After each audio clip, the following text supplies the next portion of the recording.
So it is very comfortable for the plasma to arc onto the probe. So when it arcs onto the probe, the nature of the plasma entirely changes. So even if we could get a curve, whatever parameters we are extracting from the curve is only a modified version of the plasma, not the original plasma. This way of directly inserting the probe inside the plasma is certainly going to give us a wrong measurement. Thought is, let us try to sample a puff of plasma into a vacuum chamber, which is not reasonably a very huge vacuum, maybe 1 or 2 orders reduced from the atmospheric pressure, and then we put our probe there into the chamber, and then we will do the characterization so that the original nature of the plasma does not change.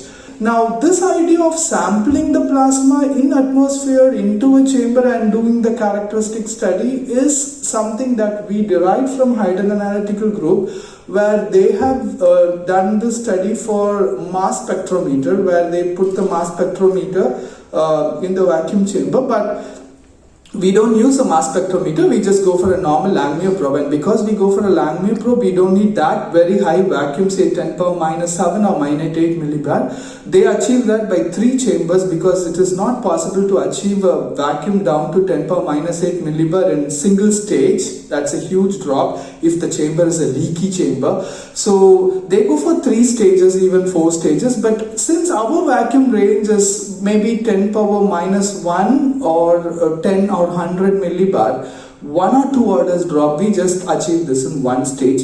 And then it drops drastically, and then it tries to settle. Now if you see here, the pressure is constant everywhere, it is guaranteed, and but the velocity is hugely large here. So but then in the middle region of the chamber, it is reasonably steady and low. That we could not extract any information from this.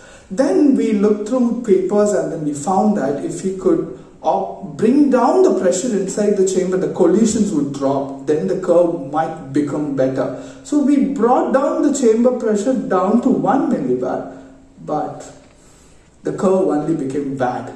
If you see the magnitude, it was 10 power minus 9 ampere, now it again dropped further. So there is no good improvement in the nature of the curve. So dropping the pressure is not a good idea, we thought.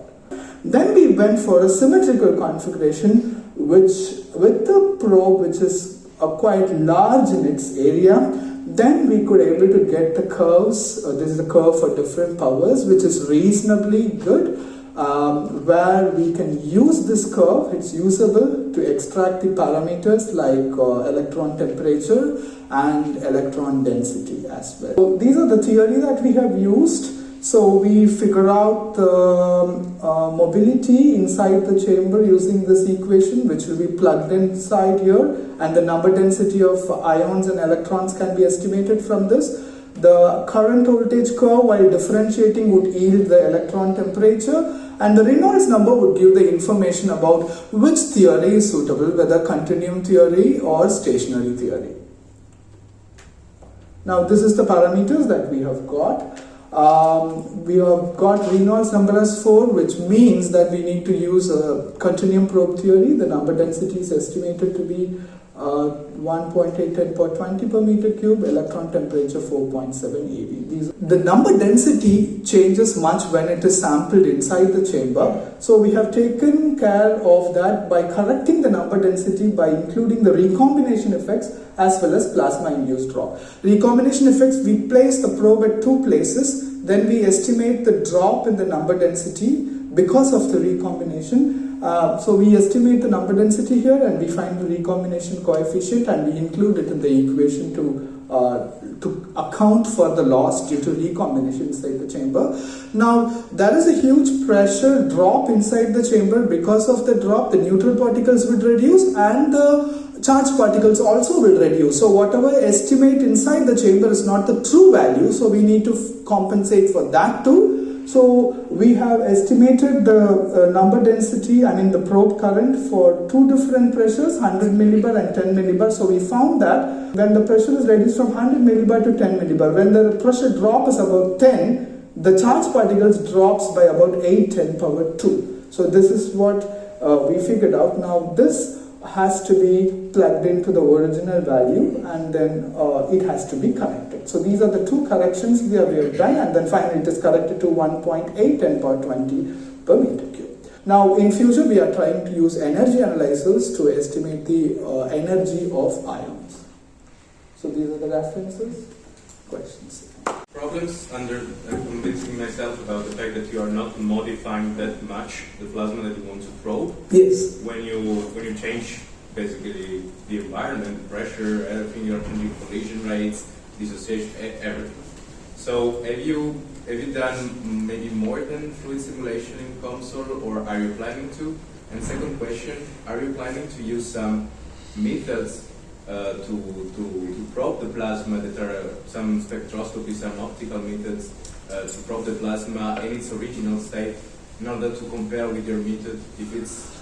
Alright, so got it. So as far as fluid simulation is concerned, we don't, it was a very extensive study after using the OES is one of the methods which is basically used to characterizing plasmas in atmosphere. But what we found is Raman probes are very easier, very cheap, and then it has less computations compared to OES.